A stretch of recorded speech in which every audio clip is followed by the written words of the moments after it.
learning that we offer to you from the safeguarding team throughout the calendar year. We've had a number of topics. We've had 3 so far that we've shared, which is historical sexual abuse, adult grooming, and we did some work in Safeguarding Adult Week.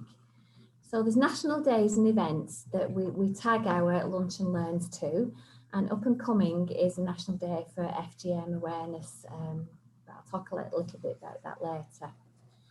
So we're here, and 2 of us from the safeguarding team are here, myself and Wendy Yule. I'm Helen Moore, and some of our colleagues are joining in today, but they're just for their own learning and to support us. So welcome to you all. It is virtual training, so please just mute yourselves, but we're quite happy if you want to ask a question throughout for you to raise your hand, and one of us will notice that and we'll ask you to unmute yourselves and you can ask us a question. Or equally so, put it in the chat at the end and we have an open discussion at these lunch and learns because they're supposed to be informal. So just to introduce a little bit about us. So I'm Helen, I'm one of your safeguarding nurses in Pennine Care, and I cover 5 boroughs, as do my colleagues Wendy Warrington, Sarah and Amy are here today. So we cover the 5 boroughs, Bury, Oldham, Thames, Stockport and Oldham in the central safeguarding team. And it's our work to support you out there with all your work, all your clinical work and all safeguarding matters you have queries and concerns about. We as safeguarding specialist practitioners, like it says here, work at that almost like not at that front line, but to support you. And then above us, we have a named nurse for safeguarding children and a named professional for safeguarding adults. They're called Mackie Nyap and Darren Quirk, and we have a safeguarding leaver brothers in the trust called Sarah Davidson. Myself and Wendy here, as we say, we're specialist practitioners, and our role is to support you out there in practice and deliver training and be sensitive to what you want and need outside in your work. So what's today about? Today is about making you aware of FGM in your work and in questions that have come up to us. We hope we can answer them in delivering this training, but also because although we're not a physical health trust, we will come in touch with young girls, children and adults that may have had FGM performed on them. And we want to help you in understanding that harm to the child, but also the harm that can ongoing in families generationally, and how we can support and safeguard children, women, and usually older women as well, from coercive control when they are being pressured to ensure that to ask that FGM is carried out on their children. So we'll help give you a little bit insight into that. We'll give you a bit of an insight into the national picture and the local picture, well, not the local as such in boroughs, but in the United Kingdom, where FGM is becoming more prevalent. And then we're going to talk to you just a little bit about why we're beginning to have to record FGM, even with us in a mental health trust, as directed by NHS Digital. And why going forward in the next year, our risk assessments in the trust will be asking you to ask questions about FGM to all women that we see and assess to consider risk. Because if you think about it, that's the only way of we're understanding the bigger picture of FGM in the United Kingdom, and we're at that first point of contact sometimes with families in the NHS, whether that be an acute trust or a mental health trust.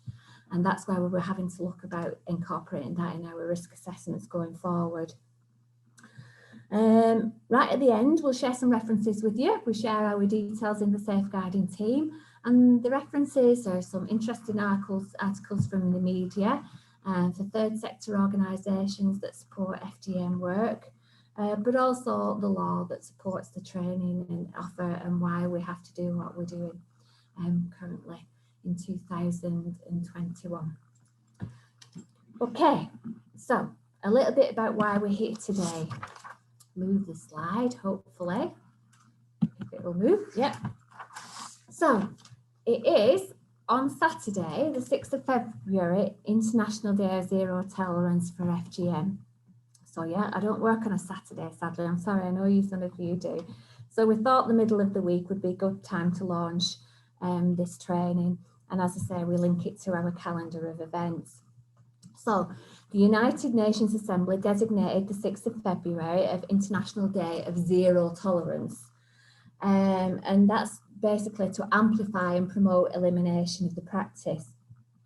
FGM's been around for 1,000 of years, and what the UN hopes and what the International Day of Zero Tolerance hopes for is that we can eradicate FGM in a single generation. So it does strive to eradicate FGM by the year 2030, totally across the world. There has been some challenges to that in this year. There's been challenges to it all. And what we're aware of, that nationally alone, well, across the world, there is a concern that there's 4.6 million girls around the world who are at risk of FGM. We don't know the full total, but that's the UN estimation. But of those 14.6 million this year that we feel is at risk, we think up until the year 2030, we might have missed now, due to COVID, an opportunity to safeguard 2 million of those cases of FGM occurring against young girls and women because of the COVID pandemic. So I think it's more important this year than ever that we support the Day of Zero Tolerance. As I'm sure you all know, it's widely practiced. It's a practice that's supported by both men and women, and there are safeguarding implications toward children and adults if it is practiced or if people are considered at risk. And we'll talk a little bit about your safeguarding responsibilities and how we can help you in the safeguarding team with that if you have suspected cases. But also Wendy in the latter half today will really talk about what to do, how to do it, and where to report. So that's why we're here today. So I'm just going to do a few slides just about the national picture, and I suppose they're a bit of the dry slides, but it's interesting to give it context, and hopefully it's not too dry for you. So FGM is carried out for cultural reasons, and various cultural and what's described as social and religious reasons in families. And it's always seen as positive by the families that hold on to generationally performing FGM. We will talk about the national and the world picture of FGM, but in the United Kingdom it is illegal. There is no religion that promotes or condones FGM, but what we do know is families and generationally where it's performed, more than half the girls that we've been able to ask about it, where the data is available, saw FGM as a religious requirement. So it's that education and the challenges that we have to broach there globally. FGM is often perceived as contacted of a major religion to Islam, but perhaps because it's practiced in many Muslim groups, but not all Islamic groups practice FGM, and many non-Islamic groups practice it, including Christians, Ethiopian Jews, and followers certainly of the many traditional African religions that are too far to mention today. And what the United Nations and what we all describe FGM as is a cultural rather than a religion requirement. And religious leaders do denounce it. They don't promote it, and they do denounce it.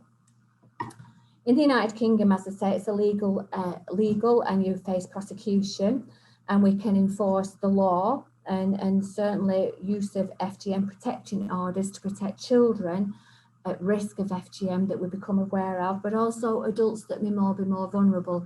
So you think of adults that have care and support needs due to disabilities and dependent on others, or perhaps with learning difficulties that are in families where we're aware there is a history of FGM. So that's a little bit about the context.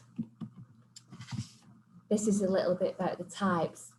Now, we had lots of ums and ahs, myself and Wendy, about the types of FGM and how we should describe it to you.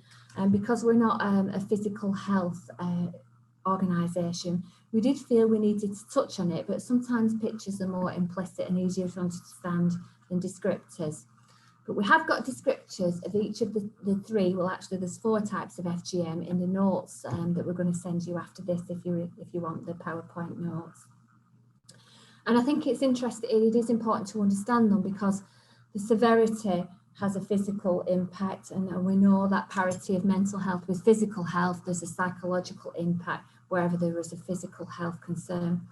But also because the FGM is usually carried out by women, grandmothers, or coerced in families, we can't underestimate the psychological impact of that on young people and the trust and the care they have in their families and how they perceive that.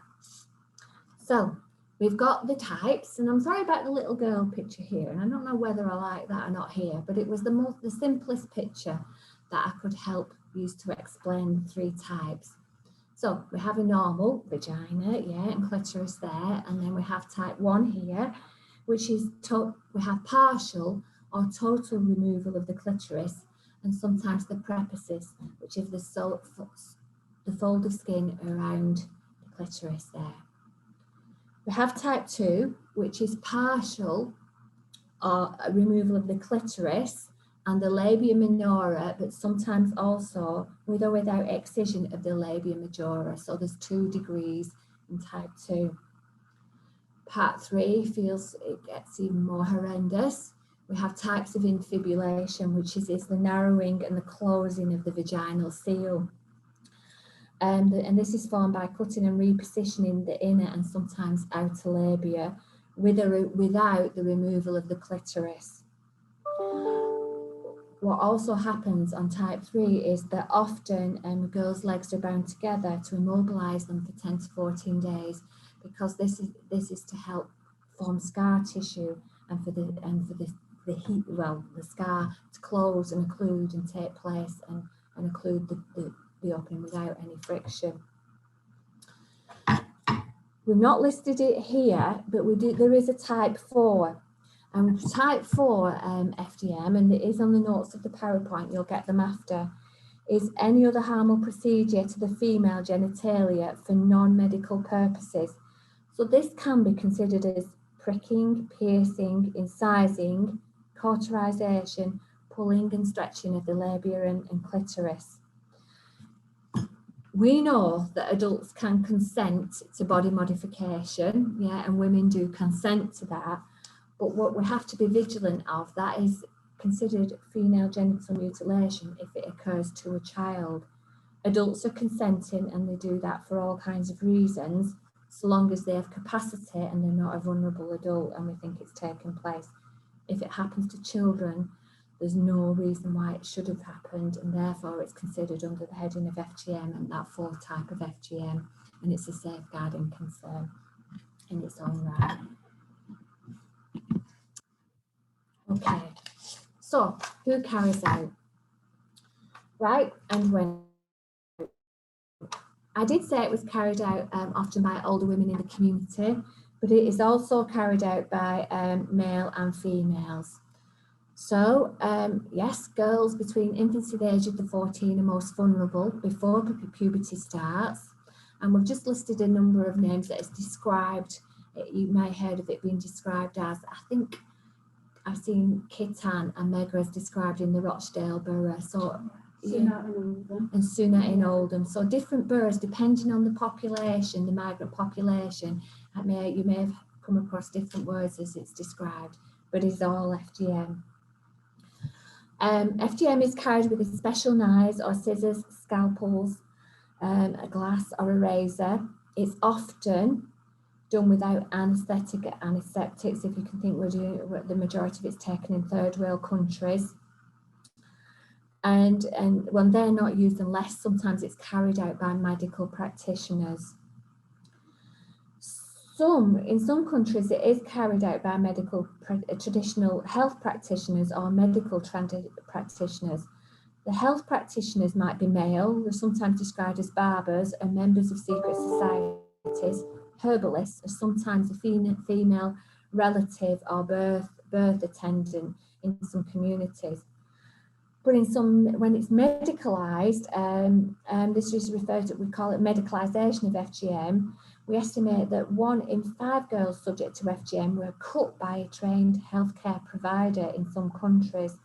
So that's the United Nations statistics for United Nations for Sexual and Reproductive Health figures that we often, well, I'm going to quote throughout this training. So it is medicalised, and therefore it gives it an additional stamp of approval in those communities.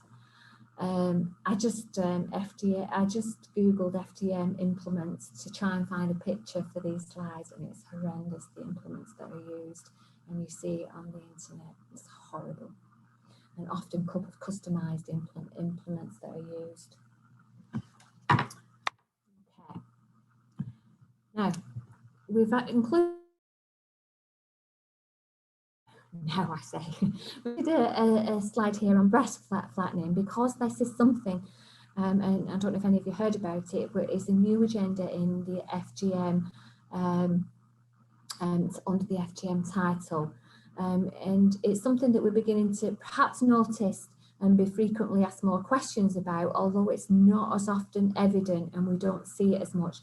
But that's because if we think about women becoming through puberty and having gynecological problems and giving antenatal problems and giving birth, we may not necessarily see breast flattening as we see it as healthcare professionals in the acute trust as we do FGM. But it is something to consider under the FGM agenda, and that's why we put you a slide on it here.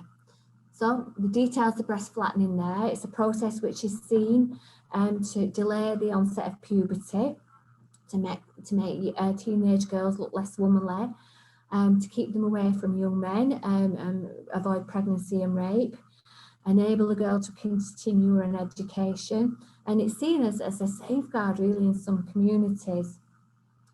It's predominantly found in practice to be in Cameroon, is what we've heard, and there is considered 4 million girls at risk, and that's the UN estimate.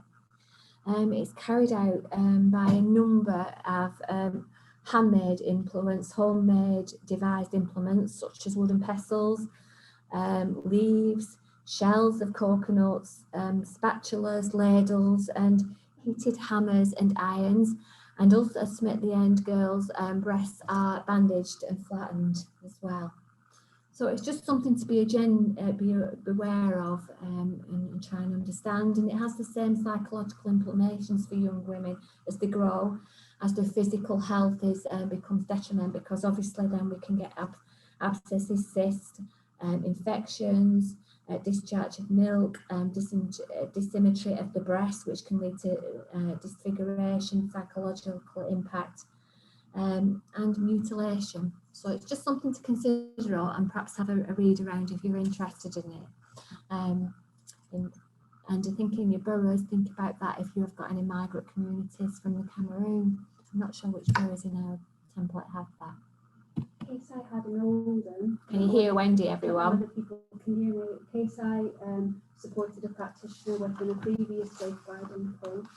It was actually a case that had been picked up by a health visitor, and it was a young woman that was really struggling establishing breastfeeding, and later disclosed that this had happened to her kind of during her adolescence and teenage years. Oh no, but you're not muted, but they should hear you. Should be able to Sorry. hear me through your microphone, so you don't get feedback. So yeah, so that was a case that came to light because, as I say, it was a young woman struggling establishing breastfeeding. Yeah. And also, not a good example, but I suppose it highlights the difficulties down the line just with kind of milk supply, so on and so forth. Okay, thanks for that. So it is out there, and Wendy worked in the MASH in Oldham, so she was on the front line to see those cases before she became a safeguarding nurse, that is. So where is it carried out across the world? And this is just, again, the global picture. It can take place in the UK, but also the World Health Organization estimates that 3 million girls undergo some form of the procedure every year. It's known to be practiced definitely in 28 countries in Africa, but some other countries as well. And I'll show you a map across Middle East and Asia, where we see it's prevailing and where we've got statistics from. And we estimate that 60,000 girls were born in England to mothers who had undergone type 1. So if their mothers have had it, we have to be vigilant that those girls are at high risk of being subject to FGM themselves. Mothers may be very clear in their stance that their children won't have this undergone, but we also need to understand that mothers can be coerced and pressured by the extended family around them, and we must safeguard both mother and child, both women.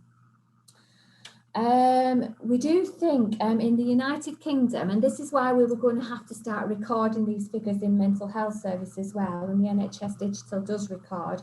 We think a third of the cases that were known in England, new cases of FGM, were from the Somalia. So that was a third of the picture, 35% of 175 cases where it had taken place, where new cases were recorded.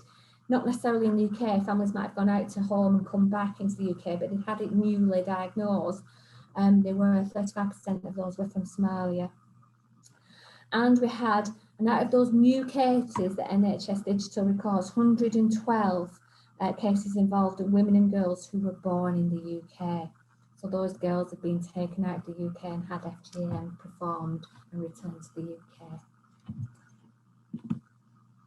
So these are your communities at particular risk, and as you can see, there's that global picture, and this is just a list. And interesting that we have Pakistan on there as well. That was something that was new to me and I've learned from doing this training, but Wendy was aware of from working in Oldham. This map isn't very good, but this map just shows you purple. The dark purple is countries with nationally representing surveys, so that's where we know and we're recording it. Lilac is countries where we've got indirect estimates, because this is just such a hidden agenda. Red, we've got countries where there is a small scale studies that have taken place. And orange is just the countries where we've had media reports and anecdotal evidence. So we just don't really know the full picture, but we have got some national statistics. But that's more important on that slide, those countries of origin. But we do know, I read it happens anywhere in the world, and girls anywhere in the world can be risk, I think, apart from Antarctica. So it's huge and it's global. This is probably something you're aware of, and I won't labour too much on it now, but girls can be taken abroad out of the UK. And they're often at risk in their summer holidays where they're not seen by health professionals. And we know in the safeguarding world, that's when children slip through the net, isn't it? When professionals aren't around them, children aren't going to school and they're not seen regularly by health visitors, school nurses or teachers are picking up on children's absences of being unwell. Equally so, we've put like a pandemic, and that's where we get those increased millions of girls at risk now because of the pandemic. I know travel is restricted, however, that's what exacerbates the risk. It is illegal in the United Kingdom, and you can face, and it's been illegal since 1985, but a new law in 2003 strengthened that. There was 2003 FGM Act, which I've got a reference for you later. And you can be sentenced for up to 14 years. In 2017, there was the first sentence in the United Kingdom, and that was a Ugandan woman, and she was sentenced for 11 years for cutting her 3-year-old daughter. The judge described it as physical abuse and described it as extreme sexual abuse. Her partner was implicit in it as well, but he didn't get charged with FGM, but he did get charged with child sex abuse and possessing indecent images of children. So there was a cocktail of risk there. Physical health, physical abuse, sexual abuse, and FGM. What in the United Kingdom we have as well is FGM protecting orders that can be put in place. So the criminal law can prosecute, but also we can protect young girls, perhaps lifelong, or those vulnerable adults with protection orders. And that's a civil law measure, and it's protecting them from FGM occurring, and that's a team around and a lawful support and protection. Just as we have in the Safeguarding World Forced Marriage Protection Orders, is there to protect a child and perhaps their mother and to work against their family and that coercion and control. But that leads me nicely into what Wendy's going to talk about, because she's going to talk about those safeguarding aspects of responsibility we have and how we report and what we do. Yeah, we'll switch over because I think that's easiest for the microphone. Sorry, Wendy, for saying you were muted. Is there anything in the chat we need to point to? No, I don't think so. Hi, thanks. Sorry about that, guys. We're sat in the big boardroom, kind of, so we're socially distanced. So just a quick switch round there. So the next kind of few slides, just for the latter part of the session, is just looking, I suppose, at practice issues, really, things that may or may not crop up in your practice. As Helen said earlier, we're completely happy to kind of take any questions, comments, feedback, contributions. So either unmute yourself, it's a small enough group to be able to do that, or just pop it in the chat, which Helen's now on. So, oh, sorry, I've skipped forward too many slides there. I'm not used to Helen's device. Oh. Sorry guys, bear with me.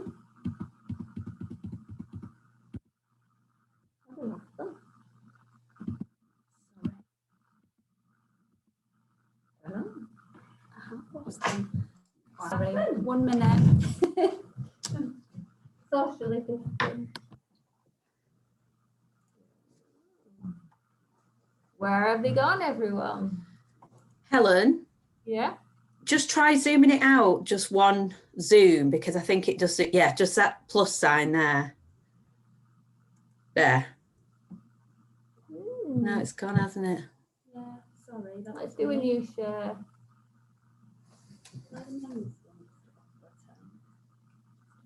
Yeah, we'll do a new share, shall we? Might just share the blank screen again now.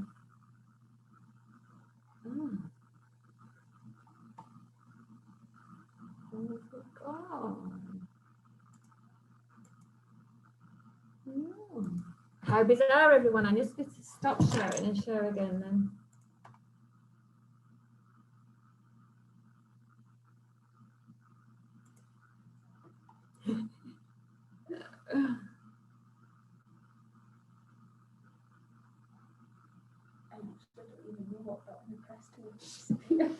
Sorry. Right, everyone, thank you for bearing with me about now. I'll just share screen again. Let's do, I don't want that one. I'm a bit worried about that one. Where's the, there, got it. You're just using the mouse to scroll through. Oh, we're using the arrows. Yeah, use them. Ah, that's why I went to use the mouse. Yes, you just shot. A bit on the mouse. Yeah. Right. Well, I'll take the mouse out.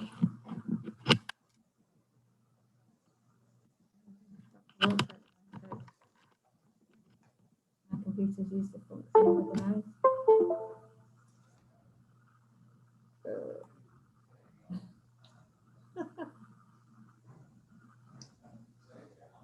Right. Thank you. Sensitive, very sensitive with the mouse. My computer's old fashioned, it likes a mouse like me. I'll help you now. Sorry, chaps. Wasn't intentionally trying to get rid of the PowerPoint there.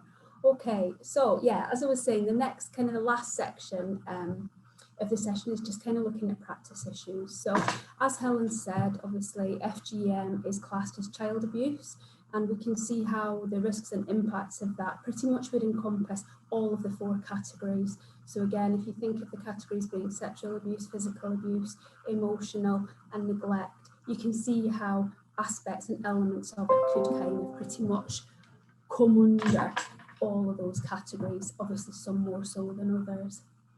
What we need to be mindful of as well is for adults, and certainly for mothers, there may be elements of safeguarding adult concern, particularly if we're concerned about kind of wider family pressures, whether pressure for FGM is kind of symptomatic perhaps of wider coercive and controlling elements within a relationship.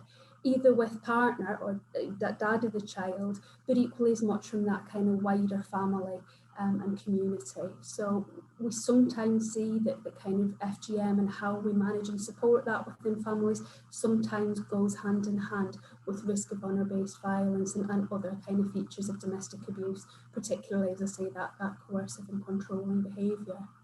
So there's really clear, we'll come to them in a minute, there's really kind of clear stepwise approach that we need to take if we are concerned about risk for children, for girls within those families, but also again, it's that think family safeguarding approach really to make sure that we're considering any safeguarding concerns in relation to mum, adult, older children as well, perhaps within the family home, so on and so forth. Just in terms of, I mean, for those of you that have attended your level 3 safeguarding children training, all of those kind of types of abuse that we've got listed there on the screen they kind of come under what we call the complex safeguarding umbrella. So it's kind of safeguarding concerns that kind of sit slightly separately, I suppose, from perhaps some of our more kind of everyday or kind of bread and butter kind of safeguarding concerns that we may see in our casework. Okay. There are, I mean, obviously your first port of support, first port of call for support for you guys as practitioners can be ourselves, a neutral safeguarding team. And we'll, you know, as Helen says, happily walk you through the processes in terms of what we do next, kind of our reporting, our liaison, that kind of joint working with other professionals, so on and so forth. So we'll look at that in a minute. There are, I mean, we're really fortunate in Greater Manchester. There's a number of both statutory and third sector organisations that offer really specific and specialist support for women and young people at risk of honour-based violence, forced marriage, so on and so forth. And I think some of the resources for that are at the end of this presentation. What I would say is, though, if certainly in the case of children, we wouldn't expect you to be making those referrals into kind of specialist agencies without considering the kind of statutory safeguarding involvement, and certainly where we're worried about children, concern for risk for children, you know, that should run alongside that work with children's social care, and possibly alongside kind of adult safeguarding, you know, if we're concerned about care and support needs and ability to keep oneself safe. Okay. Anything to add there? No. Try not to lose the slide as I move it on.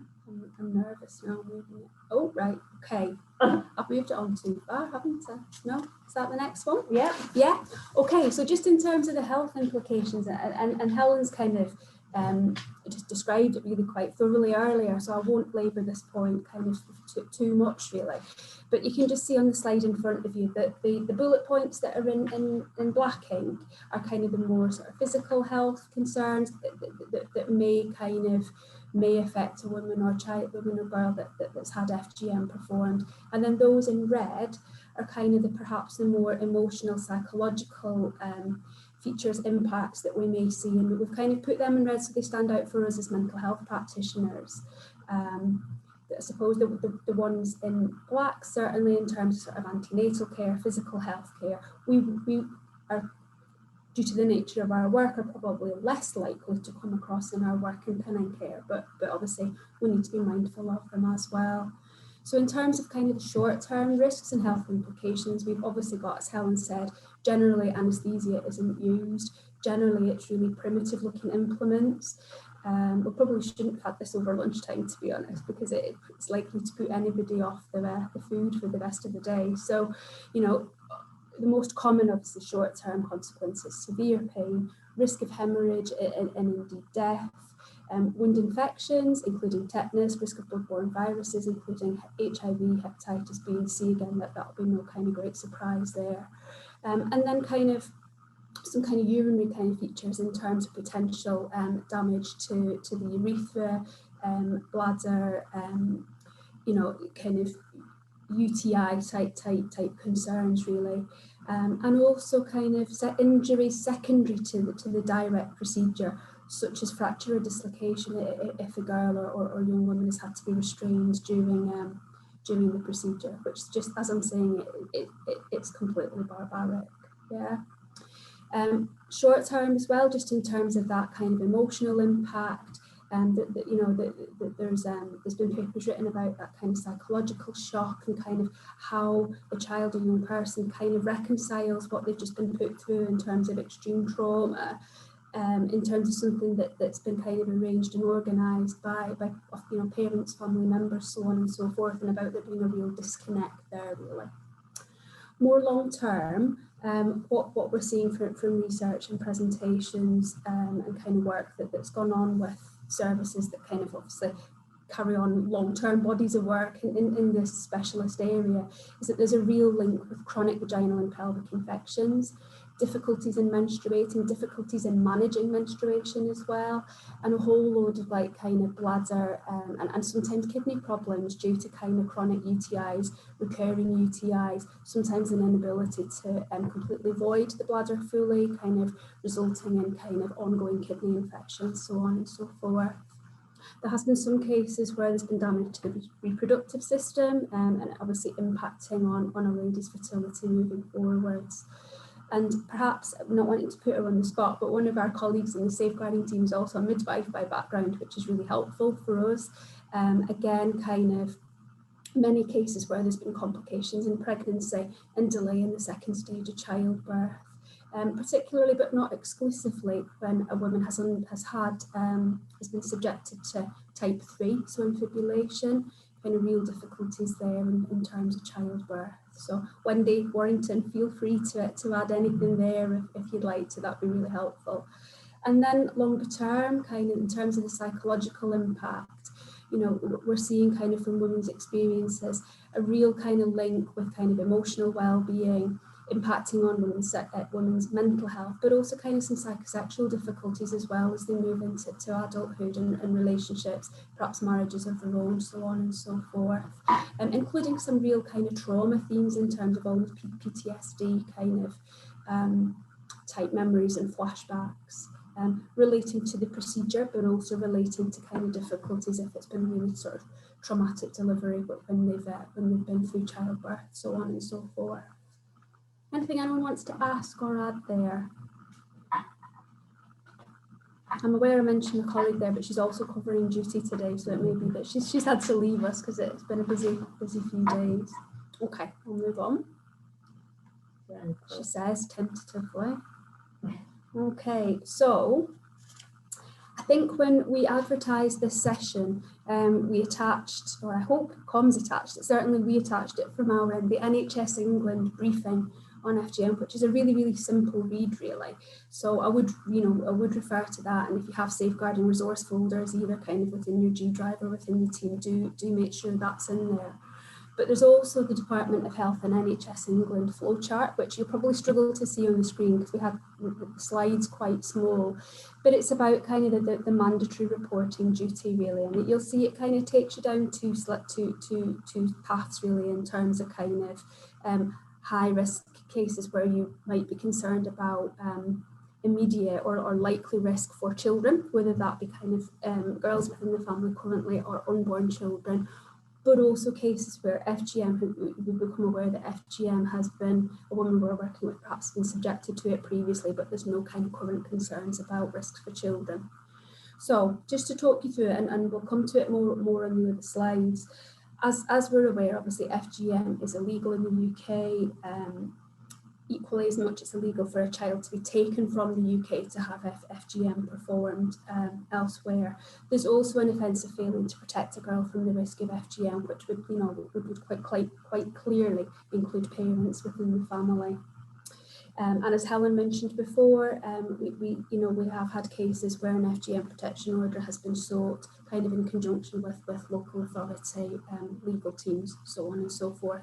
That would usually sit within kind of safeguarding ongoing work to protect that girl and family moving forwards. Okay, and so we'll come a little bit more to kind of what that would look like in terms of our responsibilities within Pennine Care on the next slides, if that's okay.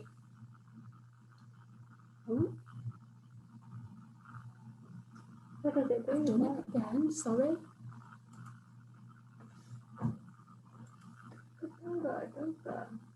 No. I was wondering, I can't remember if I found the slide. Sorry guys, I'm having a bad day today. Just unplug the mouse, really, shouldn't we? It should work with just unplugging the mouse. I think we're missing. We're missing off the. So scroll down with this. Yeah, scroll down with that. Check the mic again. Okay, so let's. We'll have to go. Apologies, everyone. We'll have to go to the view, won't we? And do it from the PowerPoint window. Yeah.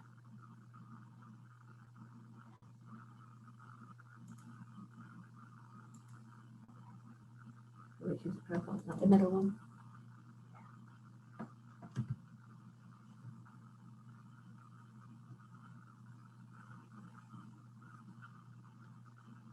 I wonder if they've fallen off. Why was the one I doing the video? It was fine earlier. I don't know.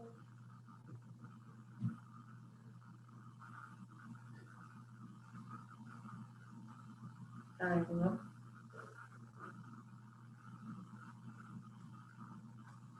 No. Okay. Share screen. Yeah. Go back to the video.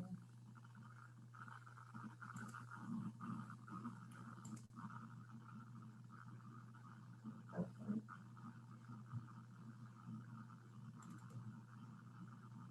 Can you see it okay, guys? Yeah. Yeah? Yeah. Thank you. Okay, so.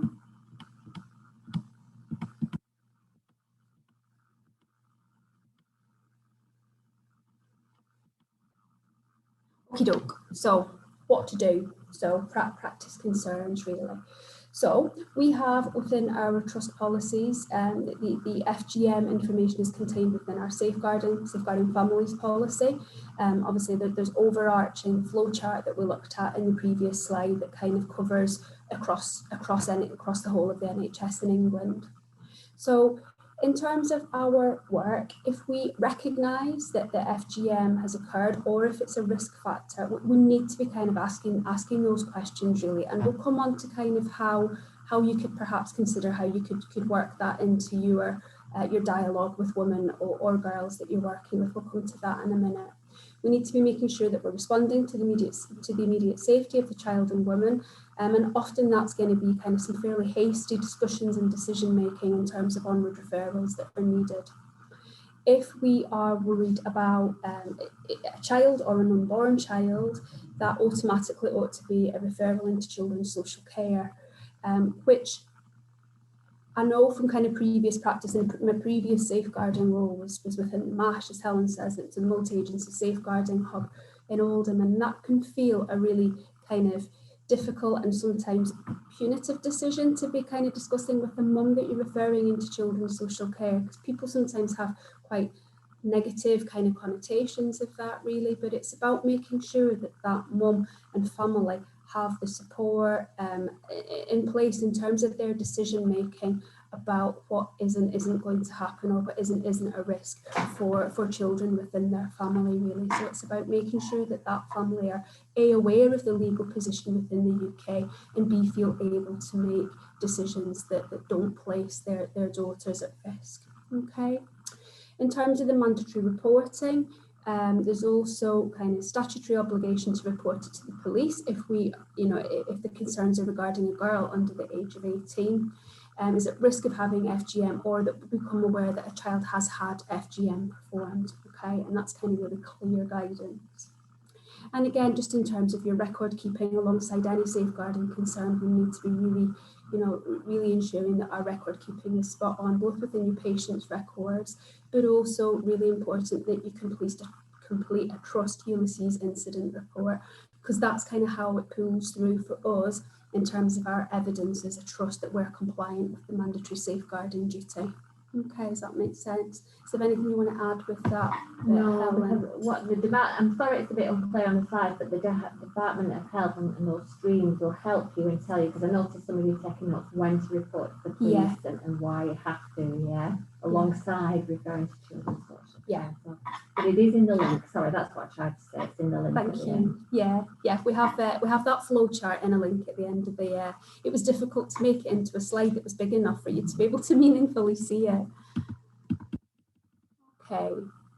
So in terms of sharing information, and this is, again, there won't be any surprises there for those of you that have completed your level 3 safeguarding children. This is completely congruent with the working together guidance in terms of kind of how we work alongside our health and social care colleagues. So we need to be really clear that we are including kind of that risk of FGM that we've identified within our clinical notes or any discharge summary information that we're sending to the patient's GP. And we also need to be making sure that we're touching base with the girl's health visitor. So facilitally, if it's an under 5, every child under 5 will have an allocated health visitor, and equally as much every school age child, so age over 5, will have an allocated school nurse. The school nursing system, as we know, it is quite compromised currently, but nonetheless, even in a cluster model, there'll be an allocated school nurse cluster for each primary school, secondary school, so on and so forth within the Pennine footprint that we cover.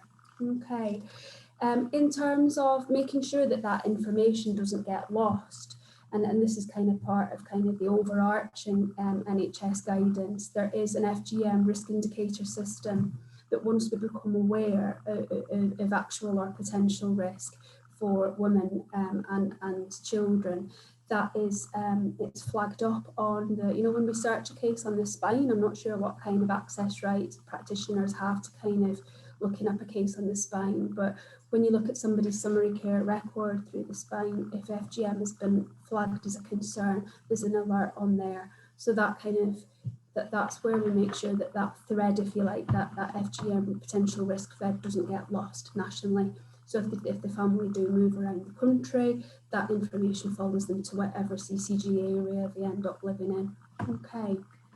And I suppose just to mention at the beginning, I haven't got many details about it, but we believe it's going to have to be incorporated into all carers, women and children. Yeah. So in mental health trust as well as acute trust, we have to report that's what the guidance is going forward. And we believe that there's going to be a tab on Paris. Now that work's ongoing. We know no details ourselves, Wendy and I, yet to help share with you. But just heads up here that will be part of new risk assessment. Yeah. Okay. And we'll let you know from the safeguarding team as soon as it is. Perhaps we'll have another brief or something like that. Yeah, absolutely.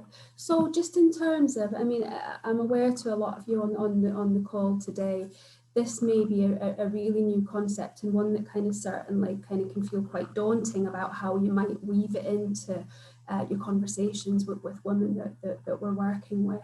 And it is, to be fair, it absolutely is. Probably less so if you're working kind of routinely, perhaps in sexual health or a smear clinic or antenatal care, but certainly for us in mental health, it's kind of really quite a shift and quite new, really. As Helen mentioned there is a real push nationally to make sure that kind of routine questioning, as we're calling it, is embedded in all aspects of healthcare, so that equally as much will apply to us within mental health and LD services as well. Yeah, both in terms of our assessment documentation and our risk assessment paperwork as well. So just in terms of kind of, taking feedback from health professionals in kind of other areas of work, there's just some tips here really about how you could kind of think about incorporating it into your work, especially if, thinking back to kind of that psychosexual or emotional impact, especially if there's kind of clues or you've got a bit of a gut feeling. So really kind of the best bit of feedback is that, evidence is suggesting that it's actually best to be really quite direct. Without making value judgments about kind of countries of origin, so on and so forth. And I think kind of the wording now that we're looking at is, do you and or your partner come from a community where FGM is practiced? So we're kind of trying to move away from that kind of just specifically country of origin, but kind of considering that community in a much wider sense. So both perhaps in terms of where somebody may be from, but also kind of wider community pressures. So it's community with a big C and a small c, really. We need to be mindful as well that certainly for women who may have experienced or may know people within their community that have experienced, they may not be familiar with the term FGM, certainly may not be familiar with female genital mutilation as a term. they may kind of be much more au fait with the term cutting or circumcision. And again, thinking back to some of the other kind of cultural terms that were used that Helen referred to early on. Again, we need to be mindful that kind of use of language changes. It may vary from community to community, so kind of don't take those as kind of hard and fast, because as I say, we do know that language used, terms used do change. Okay. Just thinking back to the flow chart, we need to consider, do the family have children? Is the woman that you're working with pregnant currently? To what extent are kind of wider family involved? And that certainly when we look at the work alongside, supporting our partners in children's social care, particularly when they're looking at kind of risk assessment and analysis of risk, that's a really kind of key feature that they consider, really kind of how involved are wider family. Is there elements of familial pressure there? And again, thinking back to that community with the small c, even if there's not kind of wider family involvement or pressure, is there perhaps concern, pressure, interest from perhaps elders in the wider community, so on and so forth? But also how able or resilient or otherwise does the woman or family that we're working with feel in relation to those pressures, perhaps? Yeah. Have you been cut, circumcised or closed? So it's kind of that, has it happened to you? And then kind of following on from that, it's trying to kind of get a gauge of that lived experience. So how has it affected your life? I suppose one of the cases that stuck in my mind, and it was through some joint work that I did with the health visitor in a previous role, is that a lady that she was working with didn't have an understanding at the time of kind of the legal position within the UK, but also because she came from a community where it was so commonplace, she kind of actually really wasn't aware that what she had done was different to other women's kind of lived experience and appearance, so on and so forth. I think she'd had FGM performed at a really, really young age, so had no formative memory of the procedure. And it was just kind of a part and parcel of kind of growing up where she'd lived. So there was a lot of work, and support with that lady and her family, kind of about understanding kind of current positions here. So again, having that kind of trying to get a sense of that kind of lived experience for the person you're working with can be really, really helpful in terms of how we kind of support them moving on. So both in terms of your statutory reporting, but also in terms of your more broad work with somebody, and how we may or may not kind of signpost into other specialist services, including kind of linking in obviously with physical health, so on and so forth. Okay. I'm almost anxious to move on the slides in case I lose it again. I'm really sorry. Okay, so again, just some kind of tips. Again, kind of being mindful that it's a sensitive area that you're discussing. And again, I suppose like we would do with other kind of perhaps difficult aspects of conversation, we need to make sure that we're kind of in a safe environment to have those conversations. It may be sometimes we know kind of with complex issues or anxiety-provoking issues for people that we're working with. And for us as practitioners, sometimes it's that kind of drip effect in terms of, so somebody might feel able to give you a little bit of information on one visit, and it might be something that actually we need to revisit on kind of future sessions with somebody, especially in terms of kind of that, that longer term support really, and how we can, appropriately I think we get a lot of practitioners with our consultations, don't they? I've got to do something now. Well, sometimes we say it's okay. There is a risk, but we can spend some time. Yes, that watchful waiting. More about this risk. Yes, you don't have to act straight away. Talk to us, and we will help you consider what to do next. Yeah, absolutely. Again, we need to be mindful about using interpreters and the right interpreter. And I know we say this a lot during our safeguarding training. Wherever possible, we should really, really not be using family members as interpreters. Again, it's about having that kind of level of assurance that we're getting kind of congruent interpretations and accurate feedback from the people that we're talking with, from our patients, clients, service users that we're talking with. Okay, Remember the terminology used to describe FGM, as I said on the previous slide, it's likely to be the case that a woman or family that you're working with will not be familiar with the term FGM, but possibly more familiar with the term cutting, so on and so forth. We need to be really mindful of avoiding blame, and certainly not, we wouldn't be seeking for anybody to feel that they were kind of, experiencing victim blaming, and we need to try and be mindful about not heightening anxiety of the woman or young person that we're speaking with. Obviously being mindful there that they've already been through a really traumatic, potentially, experience that they may or may not have formative memory of. And again, we just need to be mindful about not heightening that for women that we're working with. We have to offer support and reassurance, obviously being mindful of our statutory duties within that. But again, it's about how we describe that and kind of explain kind of that now what happens next with women and young people that we're working with. Okay.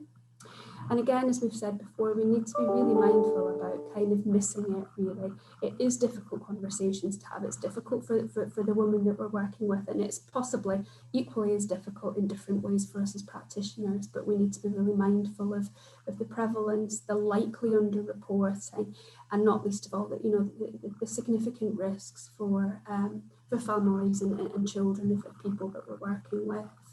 And I think as well, just thinking back to certainly the honour-based violence and sort of perhaps coercive and controlling behaviour within communities, we need to not underestimate the impact that can have for people that we're working with, really, almost as a sub-agenda for them, really, in terms of additional significant pressures. Yeah. Anything to add to that, Helen? No. No. I think that's us at the end. We've got the next 3 slides are resources. And then yes, there's a lot of references at the end, which I'm trying to come to for you. And there you go. So there's loads of kind of Department of Health guidance, NHS England, but there's also a load of kind of other, certainly within Greater Manchester, NESTAC have some really good literature and guidance and website, as do SAWN, SAWN. I don't think we've actually got them. Carmen Navan is in there as well. It's an outstanding kind of website there, really, and links you to some of the other kind of third sector websites as well. Has anybody got any questions? Yeah, there's nothing in the chat, Wendy. No. We've got on the last slide our contact details. Yep. Does anybody want to ask a question in the chat? I'm sorry for the techie issue, my techie issues. No, sorry about that. Thanks for bearing honestly. with us. Anything anybody would like to ask, comment, share? I think Wendy's put in our email address, so we've got a team email that you can email us with, yeah, or myself and Wendy directly, yeah, you can find our emails in the address book, it's not a problem. I think we'll share the slides with you. Yeah, if you would like the presentation emailing out, unfragmented rather than the fragmented one that I've been through with you today, just drop us an email to the team email address, and we'll make sure we send that out to you. We have it as a PDF, so you can have it as a resource document as well. Okay. I think just click to the end. Is that our final slide? And I don't think we've got anything else to show. I think we've got a good picture. Thank you for your time today, guys. Thanks for joining us. And we'll speak to you soon. Has anybody anything? Does anybody want to chat? Anything? Say anything on mute? No? And I think Wendy clicked that last slide. I'm very proud of that. Is there a last slide of the road? Oh, the last one. I'm very proud of that last slide. I do like that one. So remember, it's FGM Day, on Saturday. I don't know if there's pink ribbons or whatever. We don't have pink ribbons or anything. I think that's one of the images. Perhaps we could actually share and promote it within your team, and perhaps share there was 19 people booked on here, and they're not here. Please share it wherever you can. Yeah, raise the awareness. Yeah. Okay, thanks, guys. Thanks very much. Thanks very much. Thanks, guys. Thank you. Bye. Thanks, Michelle. Thank you. Bye. Stop. It's in the bar at the bottom.